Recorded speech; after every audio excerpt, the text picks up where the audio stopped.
Muy buenas noches, tengan todos ustedes. Soy el doctor Eduardo Antonio Lara Pérez. A nombre de la Fraternidad Médica por la Salud, Médicos Unidos por México y del Colegio de Médicos del Estado de Veracruz, les doy la más cordial bienvenida este miércoles 13 de agosto del año 2025. El día de hoy vamos a tener una videoconferencia de lujo porque se va a hablar acerca del espectro de infecciones en errores innatos de la inmunidad. Y va a ser disertado por la doctora Sara Elba Espinosa Padilla. La doctora Espinosa es médico pediatra con subespecialidad en inmunología y alergia. Tiene maestría y doctorado en ciencias médicas. Es miembro del Sistema Nacional de Investigadores, nivel 2. Eh, Es investigador, es diplomado en liderazgo y alta dirección para médicos, directora de investigación del Instituto Nacional de Pediatría, profesora titular del curso de alta especialidad en inmunodeficiencias por la UNAM, profesora de posgrado en la UNAM también, jefe de la Unidad de Investigación e Inmunodeficiencias en el Instituto Nacional de Pediatría. Está certificada por el Consejo Mexicano de Pediatría y el Consejo Mexicano de Alergia e Inmunología Clínica. Actualmente es vicepresidenta del Colegio Mexicano de Pediatras, especialistas en inmunología clínica y alérgica en el bienio 2024-2025. Próximamente será la presidenta en el bienio 2026-2027. Es miembro de la World Allergy Organization para los errores innatos de la inmunidad por México y es expresidenta de la Asociación Médica del Instituto Nacional de Pediatría en los años 2021 y 2022. Es un privilegio y un gusto tener aquí a la doctora Espinosa, a la cual le doy la bienvenida, le cedo los micrófonos y el auditorio es suyo. Adelante, doctor. Muchísimas gracias, doctor. Agradezco al doctor Eduardo y al doctor Loredo Abdalá, que fueron los que me invitaron a platicar un poquito esta noche acerca de este tema que ya mencionó el doctor. Y estoy aquí ya compartiendo mi presentación. Entonces vamos a hablar sobre el espectro de infecciones en errores innatos de la inmunidad. Y para ello es importante mencionar que las inmunodeficiencias primarias son conocidas actualmente justo con este nombre de errores innatos de la inmunidad. Por lo tanto, en esta noche nos vamos a referir mucho más a los errores innatos de la inmunidad, pero tengan en cuenta que es estos padecimientos conocidos hace algunos años como inmunodeficiencias primarias. Y aunque estos padecimientos pueden ser raros, lo más frecuente que tenemos son estas manifestaciones de procesos infecciosos y muchas veces podemos tenerlas en el consultorio o en los pacientes hospitalizados y no sospechar. Entonces, eso es lo más importante que quiero transmitir el día de hoy con esta sesión.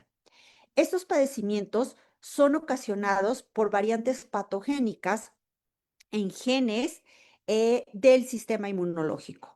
Cuando algún gen tiene una variante patogénica que antes se llamaban mutaciones, puede hacer que esa proteína para la cual va a expresar el gen no se exprese o se exprese y no funcione o se exprese de manera exagerada. Por eso aquí tenemos que se puede expresar como una pérdida de la proteína, de la función o incluso una ganancia de función de la proteína. Estos padecimientos se han expandido potencialmente en las últimas décadas gracias a que se ha identificado los genes que son los causales de las enfermedades y tienen varias características, entre ellas una mayor susceptibilidad a infecciones. Pero también hoy en día sabemos que pueden manifestarse como desregulación del sistema inmunológico que vamos a ver a continuación. Es muy importante hacer un diagnóstico oportuno. ¿Para qué? Para que podamos iniciar una terapia de manera temprana y oportuna y de esta manera poder prevenir complicaciones que pueden llegar a ser irreversibles asociadas con los padecimientos. ¿Cómo podemos tener este diagnóstico oportuno? Primero, con la sospecha clínica. Segundo, con la aplicación apropiada de las pruebas de laboratorio que podamos tener a la mano. Para entrar de lleno a las manifestaciones infecciosas, es importante recordar que nuestro sistema inmunológico nos confiere inmunidad contra los diferentes microorganismos. Entonces, el desarrollo de una enfermedad infecciosa en un individuo depende de la interacción entre los microorganismos y el mismo huésped. Nuestra defensa contra los microorganismos va a depender de dos de nuestros sistemas inmunológicos, que son la inmunidad innata, que no es específica, y la inmunidad adaptativa, que es específica. Y este sistema inmunológico nos va a mantener con una respuesta libre de infecciones graves y serias. Por lo tanto, si alguna parte del sistema inmunológico está alterado por estas mutaciones o variantes patogénicas, entonces podemos tener o pueden tener los pacientes esa susceptibilidad a procesos infecciosos.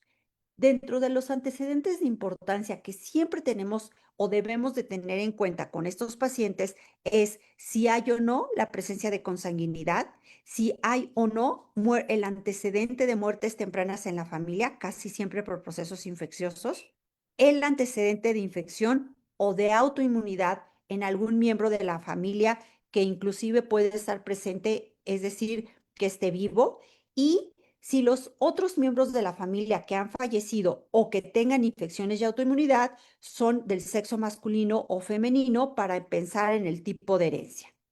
Una vez que les he mencionado de cómo el sistema inmune brevemente nos defiende o cómo hay esta interacción entre el individuo y el microorganismo y cuáles pueden ser algunos antecedentes de importancia, vamos a recordar entonces que dentro de las manifestaciones infecciosas vamos a tener varios microorganismos, pero hoy en día sabemos que no solamente los procesos infecciosos pueden hablarnos de estos errores innatos de la inmunidad, sino que estos padecimientos también se pueden manifestar con alergias graves, autoinmunidad, inflamación y cáncer o linfoproliferación.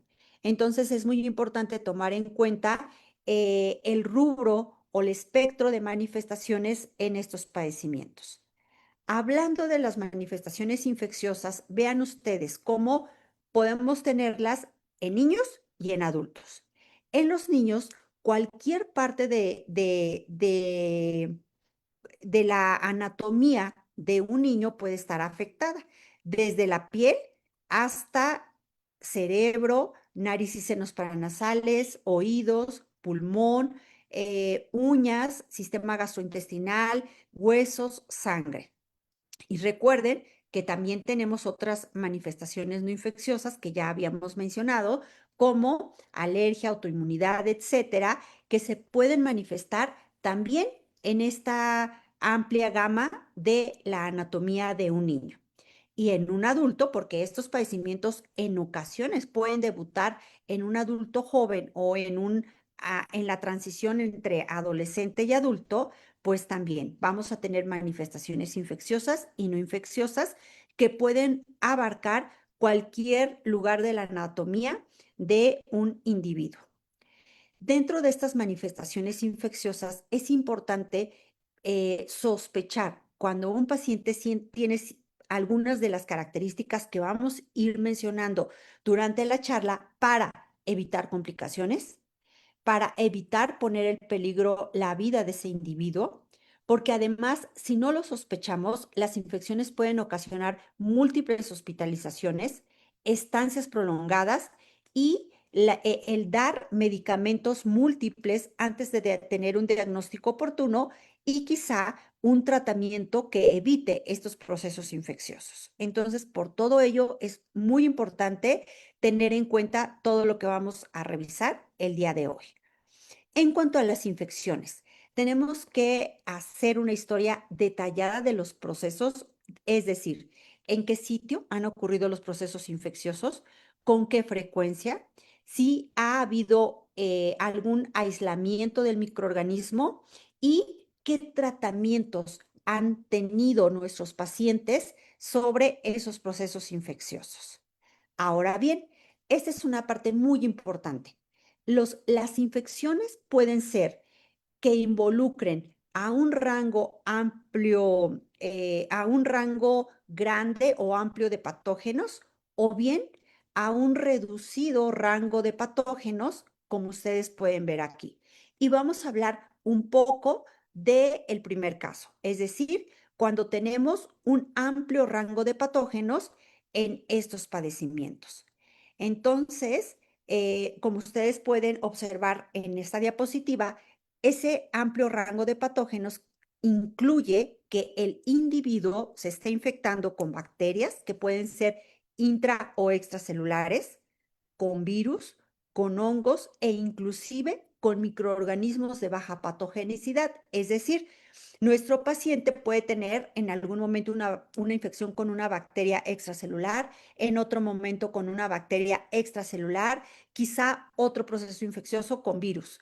Hay algunos que pueden tener todos los microorganismos que ustedes ven aquí, es decir, hay la combinación de 2, 3 o más de este tipo de microorganismos en un individuo que puede tener este error innato de la inmunidad. Vamos a recordar que nuestro sistema inmune nos defiende contra las bacterias, sobre todo a través del sistema del complemento, de los fagocitos, que son los neutrófilos y los macrófagos, y con los anticuerpos que están constituidos por IgA, IgG, IgD, IgE e IgM. Entonces, estos elementos del sistema inmunológico son los más importantes para defendernos contra bacterias y podemos tener infecciones con bacterias extracelulares e intracelulares. En el caso de las intracelulares, yo les marqué aquí en rojo porque fagocitos e interferón gamma son sumamente importantes, tanto que si no tenemos alguno de estos, pues vamos a tener un predominio de infecciones de bacterias intracelulares. Dentro de este grupo de defectos, uno de los más importantes por su frecuencia en el mundo y en nuestro país son aquellos niños que tienen alteraciones de los anticuerpos. Entonces les voy a decir brevemente cómo se enferman estos pacientes. Estos pacientes con defectos de anticuerpos inician las manifestaciones sobre todo entre los 6 y los 12 meses de vida. ¿Por qué? Porque generalmente a esa edad existe el catabolismo de la IgG que las madres le pasamos a nuestros hijos a través del embarazo. Hay infecciones recurrentes, sobre todo respiratorias y gastrointestinales, y la mayoría de las infecciones, o más del 50%, se va a presentar a los 2 años de vida y son niños entonces que tienen infecciones respiratorias de repetición, algunas gastrointestinales y que uno esperaría cuando los revisa, pues tocar ganglios en el cuello, ver amígdalas crecidas, pero no. Estos pacientes tienen ausencia de tejido linfoide. Y es muy importante mencionar que en ocasiones varios de estos niños ya tienen el antecedentes de un hermano, de un tío, de un primo, y a pesar de eso, muchos de estos pacientes no son diagnosticados con todo lo que estamos mencionando. Y vean ustedes, de las infecciones van a tener infecciones bacterianas, sobre todo por extracelulares, pero también algunas infecciones por enterovirus y otros procesos infecciosos como neumocistis, más raramente, y hepatitis C. Estas infecciones van a ser respiratorias, gastrointestinales, pero también podemos tener infecciones en piel e incluso oculares. Y vean ustedes, de las respiratorias podemos tener desde sinusitis hasta neumonías complicadas. Y desde el punto de vista de las infecciones gastrointestinales, sobre todo por susceptibilidad a enterovirus. Y esto es por la importancia también que tienen los anticuerpos para bloquear la entrada de los virus a nuestro cuerpo. Y en piel, en ocasiones podemos tener la presentación de abscesos, ¿ok?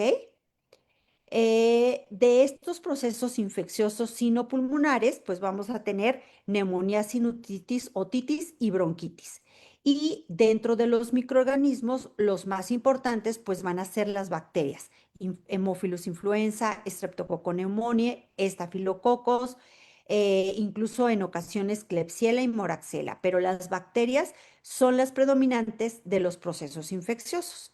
Y este es como un resumencito en donde podemos ver que pueden tener los pacientes con defectos de anticuerpos, infecciones sinopulmonares, otitis, meningitis, osteomelitis y algunos otros procesos infecciosos como artritis, diarreas y en piel como ectima o pioderma gangrenosio, originados sobre todo por algunas especies de Helicobacter.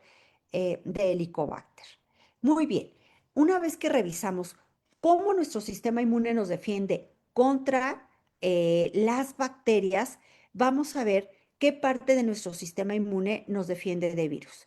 Y entonces aquí la inmunidad innata es muy importante, sobre todo algunos TLRs y los interferones.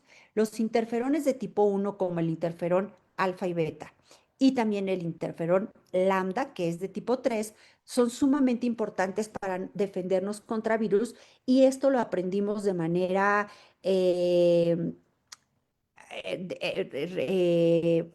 de manera importante durante la pandemia. Vamos a hablar un poquito acerca de la susceptibilidad a COVID adelante.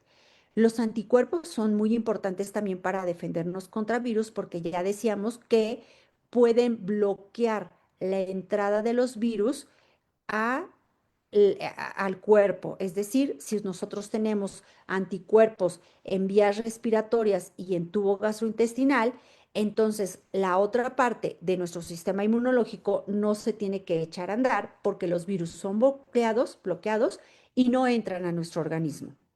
Los linfocitos NK o células NK son muy importantes para erradicar a los virus y por supuesto nuestros linfocitos T, los TCD4 y los TCD8. Los TCD8 directamente, que son los citotóxicos, matan a células infectadas por virus. Por lo tanto, ustedes pueden aquí comprender que si nosotros tenemos defectos en la inmunidad innata o defectos de anticuerpos, o defectos de NK o de linfocitos T, entonces no, ustedes o yo podemos tener a pacientes con infecciones por virus, ¿ok?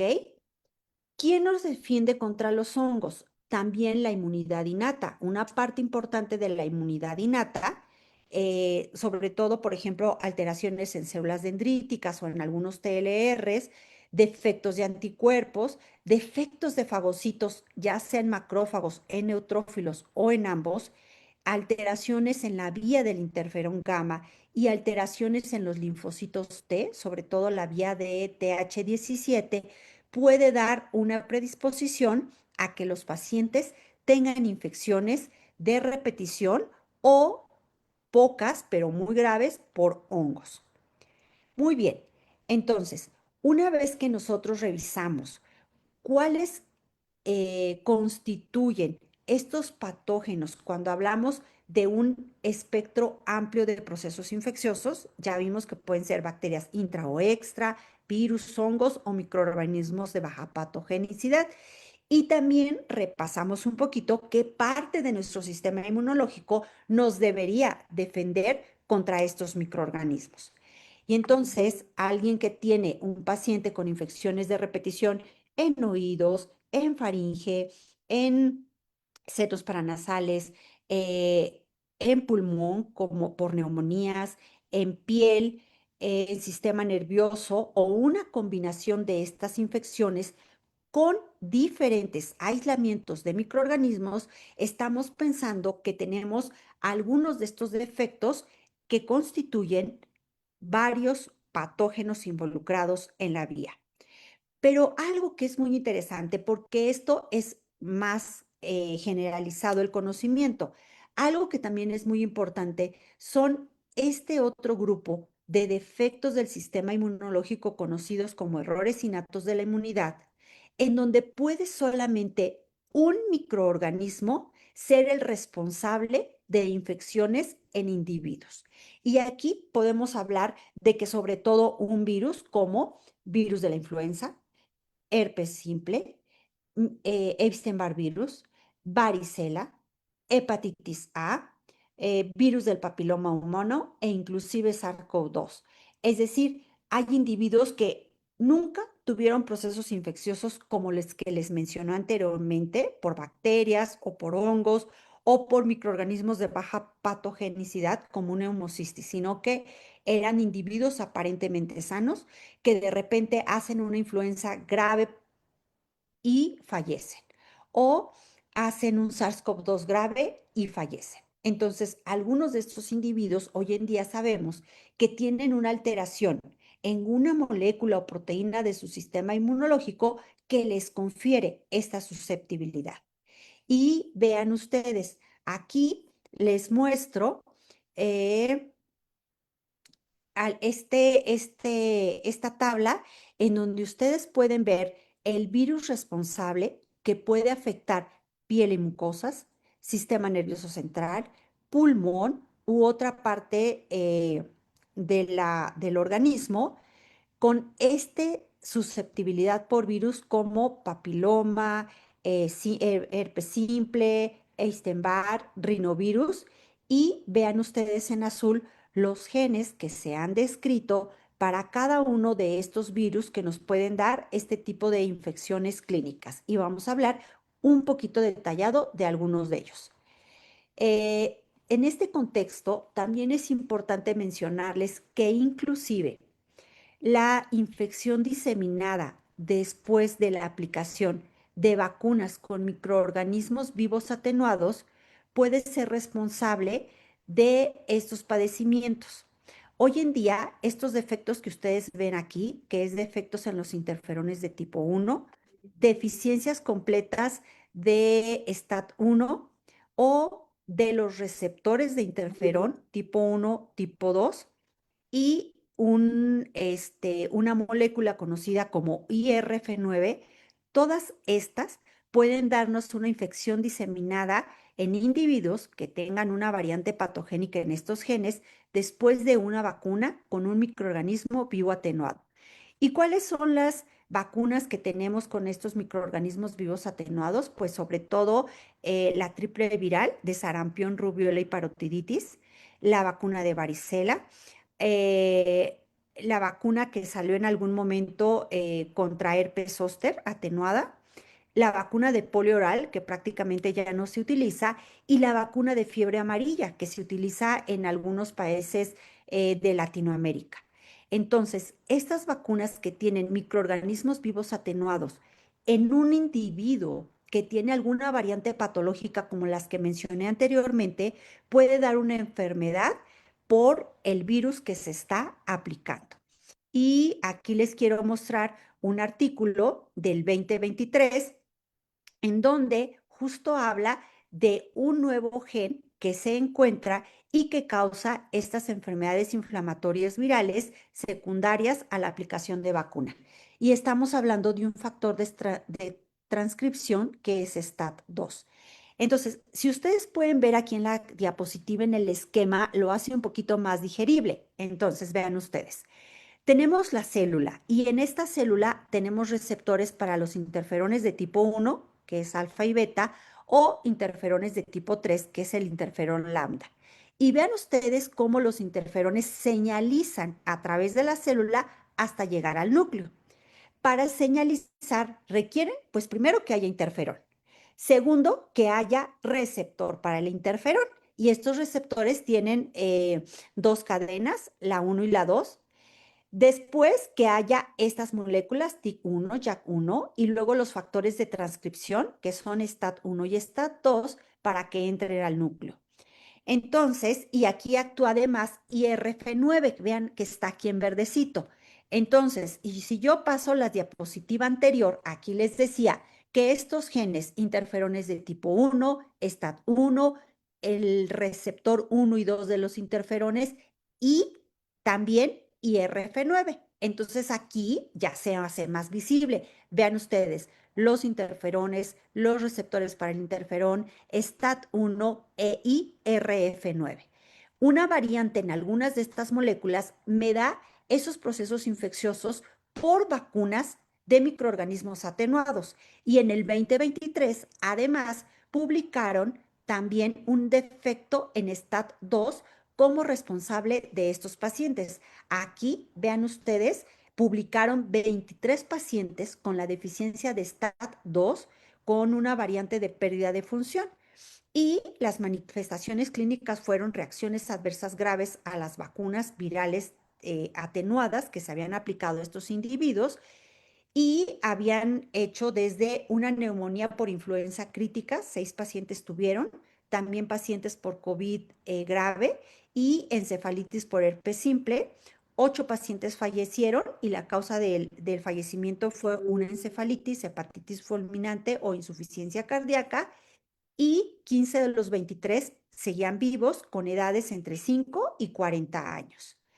Otro de los procesos infecciosos que podemos ver en pacientes con estos defectos son niños o individuos que vean ustedes que tienen verrugas cutáneas que no mejoran, como la manita de este niño, e inclusive papilomatosis respiratoria.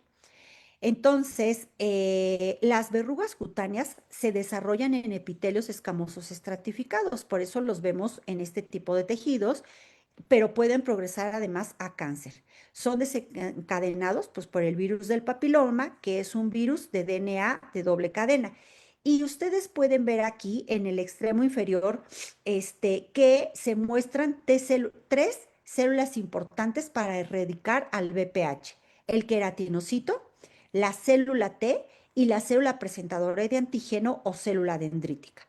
Entonces, estas tres células tienen todas estas moléculas que cuando funcionan bien, aun cuando esté por ahí el VPH, las personas no hacen estas verrugas impresionantes y no hacen papilomatosis respiratoria.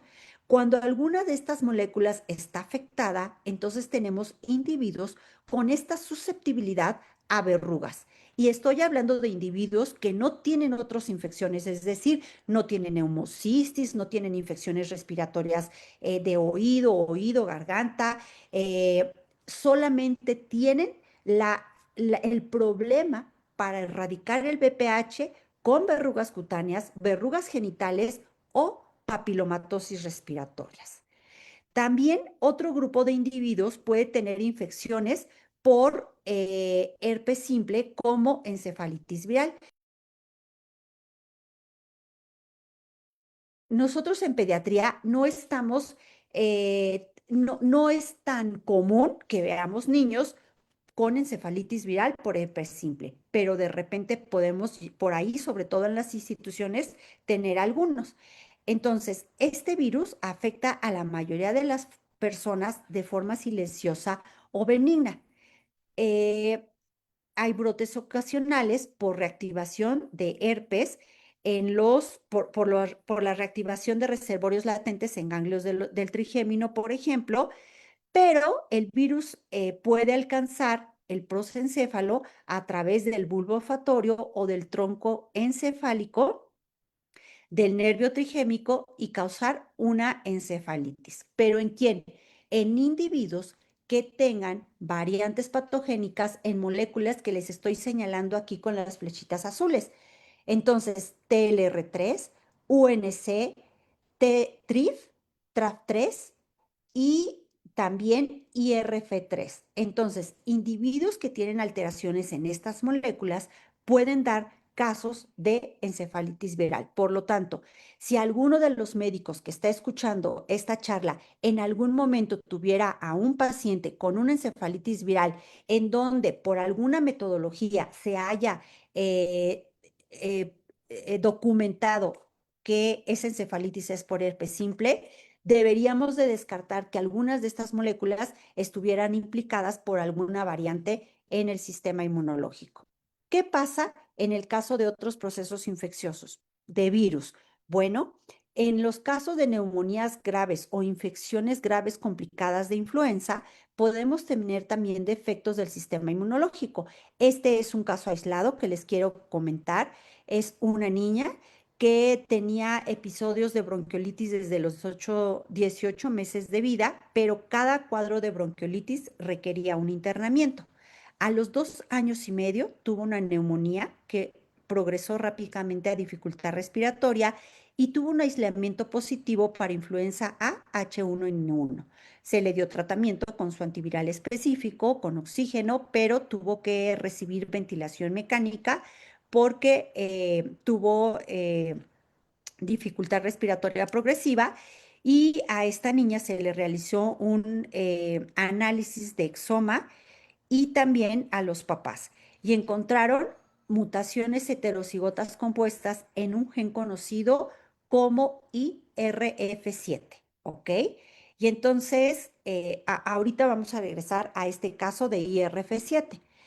A partir de la pandemia, pues nosotros también empezamos a investigar, en el mundo se empezó a investigar si algunos de los individuos que hacían neumonías virales graves y que requerían intubación o que incluso algunos fallecían, se empezó a investigar por un consorcio internacional en el cual participamos en el Instituto Nacional de Pediatría, si algunos de estos individuos tenían algún problema inmunológico, como los que ya se comentaron anteriormente. Y efectivamente, vean ustedes, estos son algunos de los genes que se han encontrado y documentado, genes en TLR3, UNC 93B1, IRF7, etcétera. Incluso vean ustedes en los receptores de interferón tipo 1. Y aquí les quiero mostrar de una vez el componente para influenza grave y para COVID-19. Entonces, aquí tenemos dos células que son las células del epitelio respiratorio y las células dendríticas. Entonces, fíjense, aquí ni siquiera estoy hablando de los linfocitos T o B o NK, estoy hablando de una célula dendrítica y de una célula respiratoria. Entonces, vean cómo también estas células hoy sabemos que son muy importantes para defendernos, sobre todo contra virus. Y entonces, si hay un defecto, ¿se acuerdan de esta paciente que tuvo una influenza grave, de esta niña de 2 años y medio? Yo les dije que tenía un defecto en IRF7. Y vean ustedes, IRF7 está en la célula dendrítica plasmocitoide y también está en la célula respiratoria epitelial. Por lo tanto, si estos pacientes no tienen bien este IRF7, les predispone a infecciones virales como influenza, pero también como SARS-CoV-2. Entonces, ustedes vean aquí que los circulitos en melón son las moléculas que están en este momento descritas para dar influenza grave, que son IRF7, IRF9 y TLR3. Y para SARS-CoV-2 podemos tener variantes patogénicas en genes de TLR7, en los receptores de interferón y en todos estos que ustedes ven aquí de amarillo. Y entonces nosotros supimos o hemos estado conociendo que individuos con estos defectos hacen una infección muy grave por SARS-CoV-2 que los puede llevar incluso a la muerte. ¿Qué sucede ahora? A partir de las vacunas, los anticuerpos bloquean al virus. Entonces, aunque un individuo tenga una mutación en estas moléculas, si tiene anticuerpos suficientes, pues eso evita que el virus entre o que por lo menos una carga viral alta ingrese a la célula y el individuo pues ya no presenta entonces este COVID grave, aun cuando tenga estos defectos por la importancia de los anticuerpos. Pero recuerden que en el 2020 nuestro sistema inmunológico no conocía el virus, no teníamos anticuerpos y no había vacunas. Gracias a eso pudimos disertar esta parte tan importante del sistema inmunológico para defendernos contra estos virus. Y vean ustedes, no solamente algunos virus pueden ser susceptibles de infecciones por un solo microorganismo. Algunas bacterias, de manera rara, como infecciones por estafilococo también pueden ser responsables, estas infecciones, de variantes en genes que pueden dar susceptibilidad solamente a esta bacteria. Como el caso que ustedes pueden ver aquí, hay una molécula conocida como otulín que si tiene un defecto puede dar infecciones potencialmente mortales por estafilococo. Entonces, a pesar de que la mayoría de las personas portan este microorganismo de manera asintomática durante toda su vida, una minoría de ellas puede desarrollar una enfermedad estafilocóxica potencialmente mortal. Entonces, este microorganismo pues se convierte en un importante patógeno bacteriano y obviamente esas personas pueden cursar con desde el espectro de foliculitis hasta infecciones graves, necrosantes de la piel y neumonías necrosante. En este estudio se tuvo una corte de 105 casos de infecciones estafilocóxicas potencialmente mortales que no tenían una causa. Es decir, eran individuos que antes no se habían infectado de nada, que les tomaban inmunoglobulinas y estaban normales, BH ya estaba normal, complemento ya estaba normal, es decir, lo más importante y todo salía normal. Entonces lo que se hizo es que se hizo una secuenciación de exoma de los 105 casos que tuvieron y se encontró una mutación o variantes patogénicas en este gen conocido como otulín.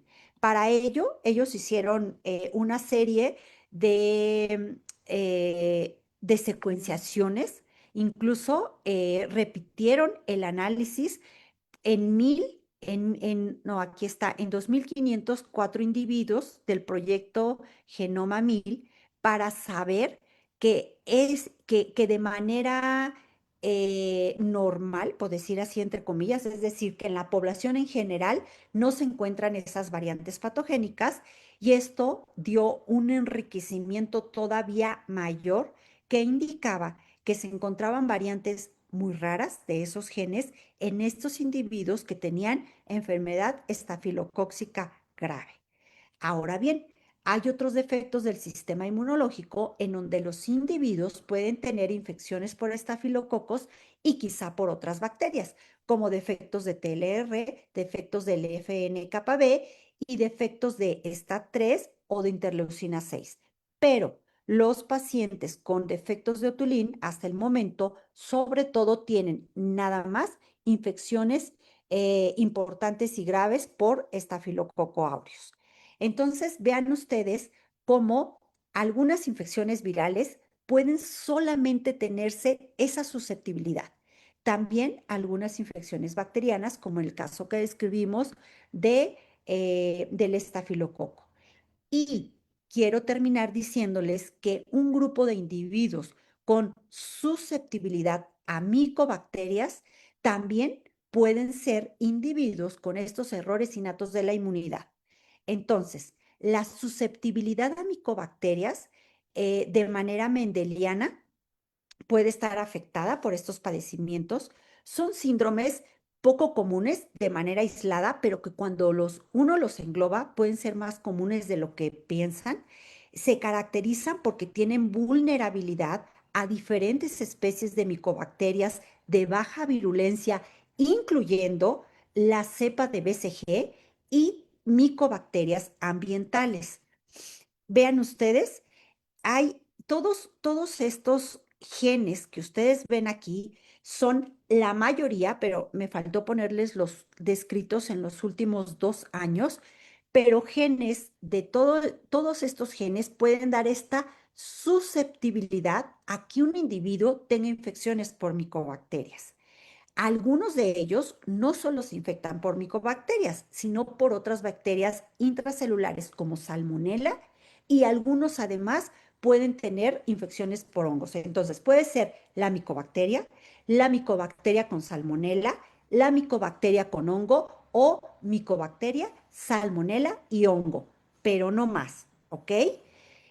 Vean ustedes, este es un mapa que acaba de salir hace poco en un artículo en donde se hace un mapeo de individuos o de países que tienen a estos individuos con susceptibilidad a micobacterias. Y si ustedes pueden ver, México es un país con una fuerte susceptibilidad a estas bacterias. De hecho, aquí viene el número de casos que se han reportado para este artículo, pero pues algunos son países, Latinoamérica también de manera importante, pero vean ustedes, México ha aportado un número importante de casos para estos padecimientos. ¿Cuáles son las manifestaciones de estos individuos? Bueno, vean ustedes, el más importante son, tienen linfadenopatía, también fiebre. Obviamente, vean ustedes, en gris tenemos casos de vesiceitis o vesigeosis, individuos con osteomelitis, incluso hay niños con lo que se conoce como mal de Pot. Varios de esos niños con mal de Pot hoy sabemos que tienen algunos de estos defectos de la inmunidad. Anorexia, manifestaciones cutáneas, síntomas respiratorias, etcétera. Y aquí también ustedes pueden ver, vean ustedes, linfadenopatía. Y la linfodinopatía puede ser multifocal, axilar, cervical, abdominal, mediastinal. Esas linfadenopatías pueden ocasionar fistolización y hay muchos casos con osteomelitis que puede ser multifocal, de columna vertebral, lo que les decía, con esos individuos que llamamos como mal de Pot, ajá. También manifestaciones cutáneas, desde máculas o plaquitas en la piel, y cuando se hace la biopsia se ve que tienen micobacterias, granulomas, etcétera, eritema nodoso y abscesos. Abscesos en nódulos linfáticos, paravertebrales, en hígado, cutáneos, etcétera. Entonces, estas son algunas de las manifestaciones en esos pacientes con susceptibilidad a micobacterias. Entonces, vean ustedes, revisamos aquellos casos que pueden infectarse de muchos microorganismos, pero también, ojo, podemos tener individuos que solamente tienen susceptibilidad a Epstein-Barr virus, a VPH, a herpes, a SARS-CoV-2, a influenza, a micobacterias, y son individuos que en alguna parte de su sistema inmunológico hay alguna alteración que no le permite protegerse contra estos virus o contra estas bacterias, ¿ok? Vean, aquí también tenemos un involucro o manifestaciones neurológicas como meningitis, granulomas en sistema nervioso central, etcétera, por las micobacterias. Y como punto importante, entonces, no todos los pacientes lucen muy mal. Hay algunos que parecerían que no tienen nada hasta que se encuentran con un microorganismo para el cual son susceptibles. Si hacemos un diagnóstico oportuno, podemos cambiar la vida de ese individuo. Estos errores innatos de la inmunidad sí existen y pueden tener un amplio rango de procesos infecciosos o infecciones inusuales. Entonces, cuando tengan en algún momento un paciente con infecciones inusuales, no hay que olvidar que pudiera ser alguno de los casos que mencionamos hoy, inclusive alguna molécula que no ha sido todavía descrita. Si se curan, pueden recibir gamma globulina, puede recibir interferón o incluso trasplante de células progenitoras hematopoyéticas.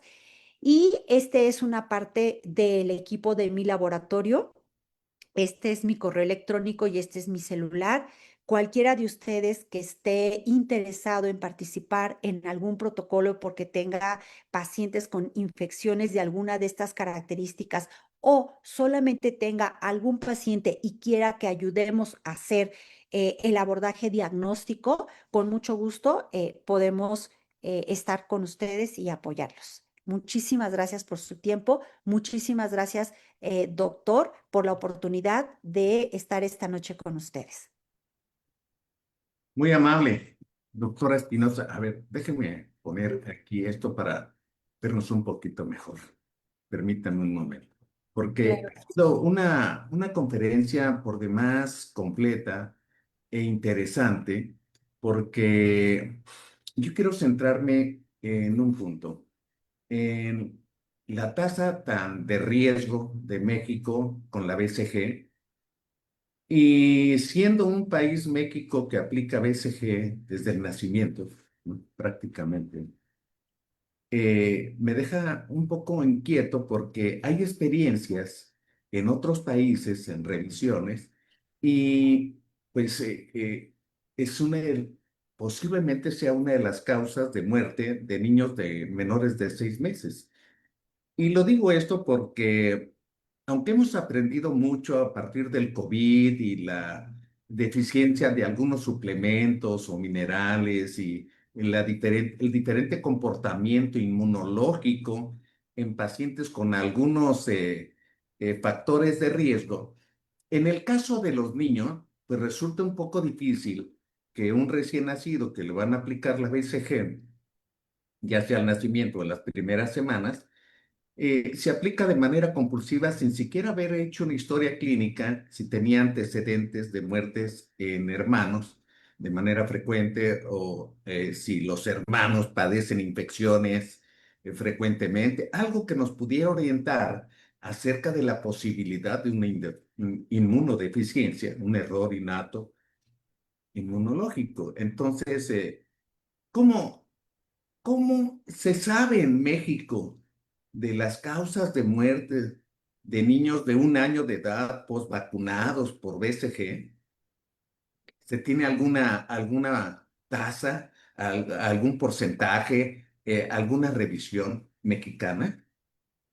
Lo más cercano que tenemos es varios estudios que hace la doctora Lisbeth Blancas, justo de nuestro laboratorio, porque ella sobre todo está encargada de la susceptibilidad a micobacterias y de enfermedad granulomatosa crónica, que ambos padecimientos dan justo estas manifestaciones con complicaciones por BCG. Entonces, ella tiene documentado prácticamente todos los pacientes con enfermedad granulomatosa crónica del país y tiene algunos artículos muy interesantes sobre las complicaciones de BCG. En los niños, desde que hagan pues el ganglio grande, lo que más hacen es pues una adenomegalia en la axila, pero hay niños que pueden llegar a ser hepatitis por la micobacteria, lesiones cutáneas, en fin, un amplio espectro, y yo le puedo proporcionar los artículos. Entonces, nosotros y también algunos países de Latinoamérica, que es donde aplicamos la vacuna, porque en países del primer mundo no se aplica, hemos tratado de influir con los pediatras sobre la aplicación de la vacuna en el tercer mes de vida y no al nacimiento. ¿Para qué? Para que nos dé oportunidad de saber si ese niño entre el 1 y el 3 meses hace alguna cuestión rara, no aplicar la vacuna y si es y además la inmunidad puede ser todavía mejor a los 3 meses que al nacimiento para responder a BCG en el caso que sea un niño sano. De hecho, esa es la recomendación. O sea, es inadecuado ponerla al nacimiento, pero eh, me llama la atención porque hay un fenómeno relativamente frecuente que es la vesejeitis, y muchas de esas vesejeitis se hacen en ganglio axilar. Entonces, ¿cómo podríamos hacer el diagnóstico diferencial? Claro, la verdad es que si la lesión es en piel solamente, la verdad es que puede ser una reacción, pero ya si hacen un ganglio grande debajo de la axila, nosotros siempre hacemos un estudio muy sencillo por citometría de flujo, que es la cuantificación a través de DHR. Y entonces, de manera muy rápida, porque Liz hace muy rápido el estudio y en el mismo día que lo hace, se puede saber si ese individuo tuviera algún defecto de enfermedad granulomatosa crónica. Entonces, nosotros cuando tenemos un médico que nos envía un caso de un niño con un ganglio grande en la axila, aun cuando no tenga otra manifestación, como pesquisa hacemos el estudio y si sale alterado, lo seguimos, hacemos otros estudios genéticos. Si sale normal, solamente vigilancia. Disculpe mi ignorancia, pero resultan me inquieto más, porque pues, realmente es una recomendación para el primer contacto, el médico de primer contacto. Sí, Ese médico sí. que le llevan a la consulta al niño o que lo llevan por otra causa y de repente al examinarlo ve una reacción en el sitio de la vacuna y tiene un ganglio axilar. O sea, Claro. para fines Yo- yo- prácticos, ese niño necesita ser revisado por alguien que claro. tiene una capacidad superior Exacto, de exacto. diagnóstico y de... Claro, y por eso, doctor, es tan importante, por ejemplo, estas sesiones de usted, porque involucra a médicos de muchos lugares. Entonces, justo eso es lo que queremos, llegar para hacer una pesquisa muy temprana. Eso es. Porque fíjese qué cosa tan interesante. Por ejemplo, cuando hablamos de inmunodeficiencias comunes, pues generalmente las infecciones respiratorias, las neumonías, todo son de las primeras causas en niños y en adultos, ¿no? Eh, y me resulta muy interesante porque ahora hay una tendencia que el médico de primer contacto, cuando le llevan un niño, dice, tiene un virus, no te preocupes, vamos a darle su tiempo de evolución y en una semana va a estar bien ese niño. No sé cuál virus sea, pero sé que tiene un virus. Y hay algunos que le mandan incluso antibiótico, otros que les mandan sintomáticos, hay otros que no les mandan nada, pero en realidad, ¿cómo podríamos detectar si ese niño es inmunocompetente? Porque uno de los problemas que tenemos en México, desgraciadamente, son las malas condiciones socioeconómicas en algunas personas que tienen problemas de malnutrición y que yo me imagino es un factor importante para la inmunocompetencia. Sí, claro. Pero ¿cuál sería la pregunta? La pregunta específica es, o sea, a mí me sigue preocupando que se vacunan tantos niños al nacimiento y Sí, no hay un seguimiento. Si no hace ganglio axilar, bueno, sí, pero el niño se enferma de diarrea, se enferma de problema respiratorio, vuelve a enfermarse y tiene una claro, historia que al llegar a los 6 meses no se ha muerto, pero se ha claro. enfermado 6 veces o 7 veces de cuadros infecciosos. Claro, claro. Ahí, doctor, hay varios puntos claves. Uno, primero, corroborar que sean infecciones y una de la manifestación más importante es la fiebre, ¿verdad? Para no confundirlo con cuadros, entre comillas, de alergias. Entonces, confirmar que los cuadros de repetición sean infecciosos y obviamente la mayoría de ellos entonces tiene que ser febriles. Dos, no es lo mismo un niño que tiene infecciones con fiebre, pero que en 3 días se recupera, que obviamente no requirió antibióticos, que tiene buen peso y buena talla y que no ha tenido otras complicaciones. A un niño que se le detectó el virus, no bajó de peso, bajó de talla o no come o tuvo un absceso, o sea, cualquiera de estos puntos que mencionamos hoy debería de ser suficiente para buscar una ayuda de un inmunólogo, de un inmunoalergólogo o hacer estudios rápidos como VH, inmunoglobulinas, etcétera, ¿no? Y a veces debutan. O sea, me voy a explicar. Claro, Por ejemplo, de repente tenemos un niño que tiene un cuadro viral. Y entonces la mamá nos dice, oiga, sigue con fiebre. Oiga, empezó con tos, pero ahora tiene diarrea. Oiga, claro, ahora ya no quiere comer. Ahora está triste. Hay que hacerle caso a la mamá. O sea, exacto, no solamente pensar que es un virus. A veces cuando ese virus da un exantema o tiene otra serie de características, tiene que seguir un curso de evolución a la que claro, estamos acostumbrados. Pero hay claro, pacientes que hacen de todo un poquito y el padecimiento se alarga. Y lo primero que claro, piensa el médico de primer contacto, pues le tengo que dar antibiótico porque ya se complicó con un problema bacteriano. Bueno, si eso es así o no es así, ¿por qué no pensamos que el niño pudiera tener la posibilidad de una inmunodeficiencia? A lo que yo quiero llegar es que a veces, porque el problema de las inmunodeficiencias graves es que la gente muere, o sea, los niños mueren y claro, mueren generalmente porque tienen diagnósticos tardíos. claro, Y en México, hacer un diagnóstico no es lo mismo ir al Instituto Nacional de Pediatría que estar en Oaxaca o en claro, Veracruz o en la sierra, ¿verdad? claro, Va a ser muy importante ser muy suspicaz, ¿verdad? El médico que claro, lo vea para mandar, a lo mejor se equivoca, pero a lo mejor no. ¿Por qué? Porque claro, tenemos un problema muy serio de diagnóstico tardío. Y esos diagnósticos tardíos en ocasiones pues traen consecuencias fatales o complicaciones muy graves que finalmente pues cuestan dinero y cuestan deterioro del paciente. A eso me refería, ¿no? Claro, claro, doctor, totalmente de acuerdo.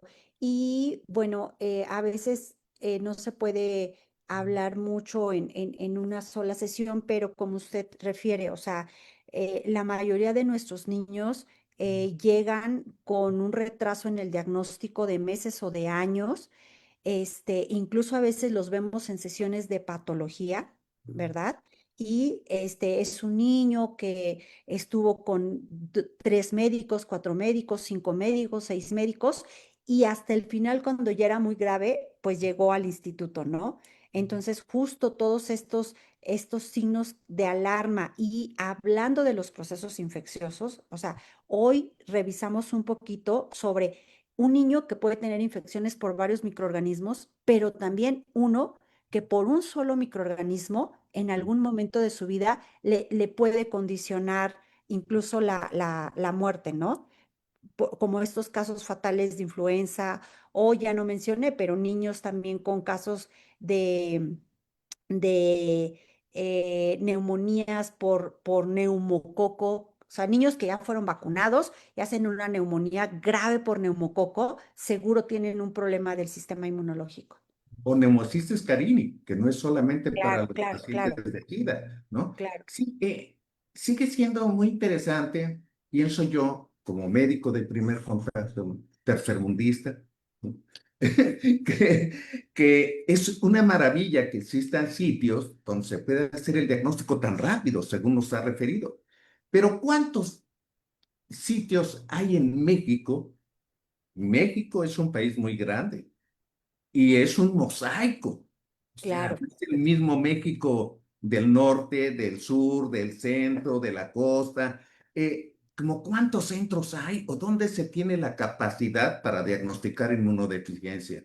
Claro, bueno, primero hay una red de inmunólogos en el país. La mayoría de ellos son residentes que egresaron porque hacen una alta especialidad en inmunodeficiencias. Entonces, hacen pediatría, inmunología y alergia y después un año de inmunodeficiencias en el instituto.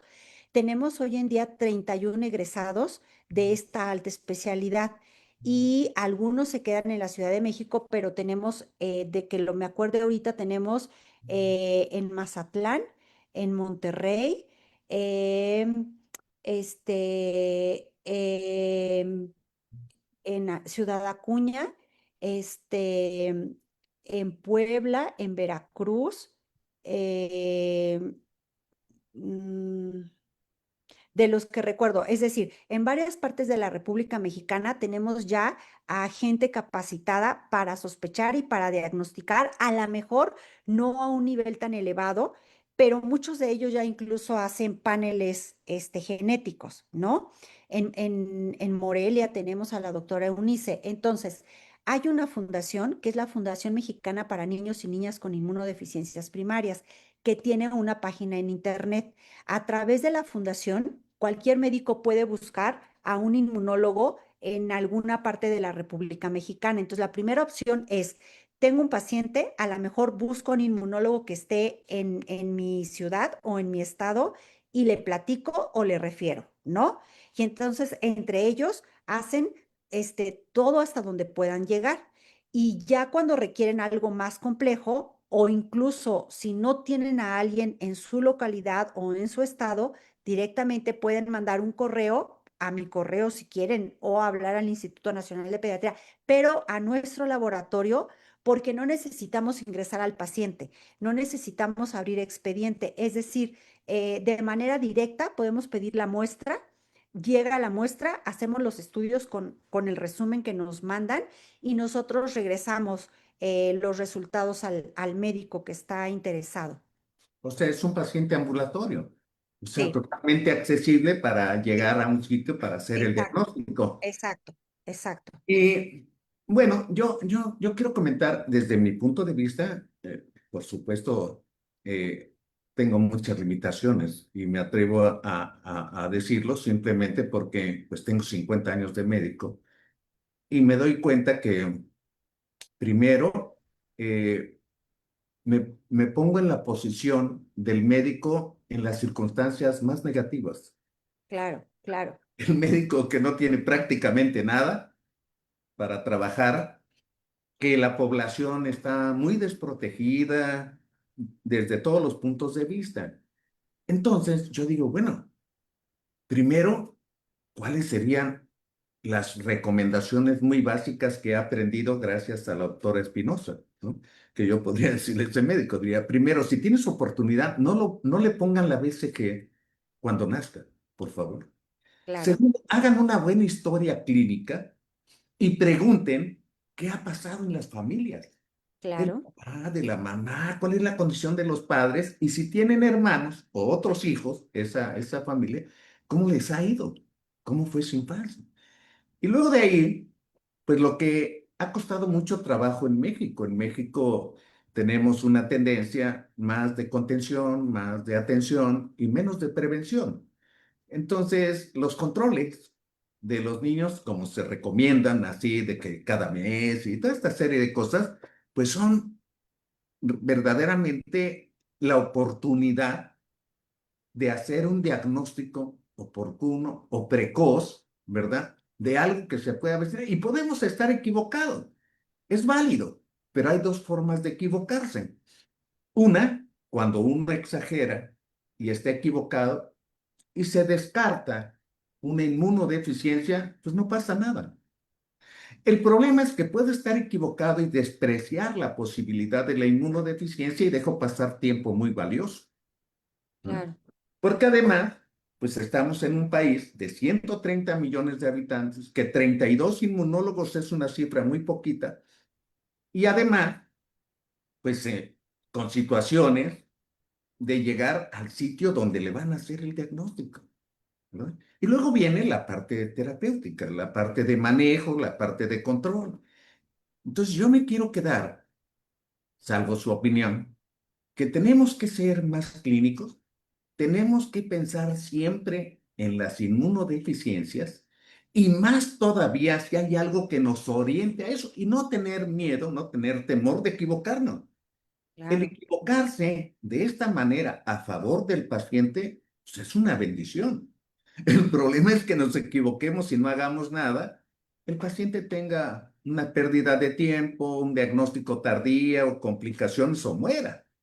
claro. Es a lo mejor con lo que yo me quiero quedar, porque estuve leyendo ahorita muy rápidamente que hay experiencias europeas y en algunos países asiáticos que reportan algunas combinaciones de inmunodeficiencias y que finalmente entonces me quedo pensando cuántos niños que vemos grave en un área hospitalaria con una neumonía grave, ¿no? ¿A cuántos les hacemos diagnóstico realmente? Estamos más preocupados en encontrar la Exacto. bacteria, Y el darle virus, ¿no? microbianos. El hongo que está causando esa catástrofe. Y casi siempre, cuando viene el residente de primer año, me dice, ¿no será una inmunodeficiencia? Ah, caray, ya no había pensado en eso. No, eso es de lo primero que hay que pensar cuando el paciente llega complicado o tiene una evolución que no es la común o la acostumbrada, ¿verdad? Y antes decíamos, bueno, pues paciente que está muy flaquito, desnutrido, muy Claro, pobre, etcétera, pues es tuberculoso hasta no demostrar lo contrario. Pero ahora no, ¿verdad? Porque también hay pacientes bien nutridos, ¿verdad? Que también pueden tener esa posibilidad. claro. Exacto, doctor.